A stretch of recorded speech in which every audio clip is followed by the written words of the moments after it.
Руската агресија останува најголема закана за европската безбедност, потврда на поддршката на територијалниот интегритет и суверенитет на Украина, повик за зголемување на меѓународната поддршка за властите во Киев. Ова се само дел од заклучоците во декларацијата што произлезе од денешниот самит Украина Југоисточна Европа што се одржа во Тирана. Документот кој содржи 12 точки недвосмислено потврдува дека Украина го има правото самата да одредува својата иднина и дека тоа право не може Русија да ја го одземе по пат на сила. Земјите од Југоисточна Европа кои учествуваа на самитот, меѓу кои Северна Македонија, ја реафирмираа солидарноста со Украина како и посветеноста да учествуваат во обновата на државата по завршувањето на конфликтот. На самитот допатува и украинскиот претседател Зеленски. Сите разбираат дека сега е моментот кога се одредува патот на Европа за наредните неколку генерации и сите сакаме Европа да биде просторот каде секоја држава сама си одредува судбината. Во минатото видовме како некој друг се обидувал да ја одреди иднината на други држави, а тоа се случи и тука на Балканот. Сега Путин сака да го направи истото. Ова сега не е доволно за да се порази Путин. Гледаме дека има проблеми со обезбедувањето муниција кои влијаат врз ситуацијата на бојното поле. Заинтересирани сме за копродукција со вас и со сите наши партнери.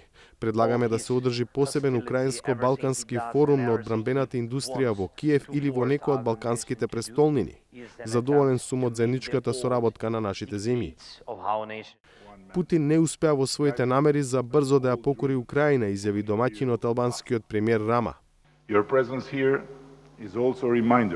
Вашето присуство тука е потсетник дека тој, Путин, не успеа и покрај сета воена моќ и токсичната пропаганда, неоимперијалистичката Русија не успеа да ја урне демократски избраната влада на Украина. Русија не успеа да ја скрши волјата на украинскиот народ да живее во слободна, независна и демократска татковина. Русија не успеа да ја потисне вистината. Владимир Путин сакаше да ја збрише Украина за неколку дена, но позицијата на Украина денес е повеќе од кога било зацементирана во Европа. На самитот во Тирана присуствуваше и шефот на државата Пендаровски кој се обрати на Собирот.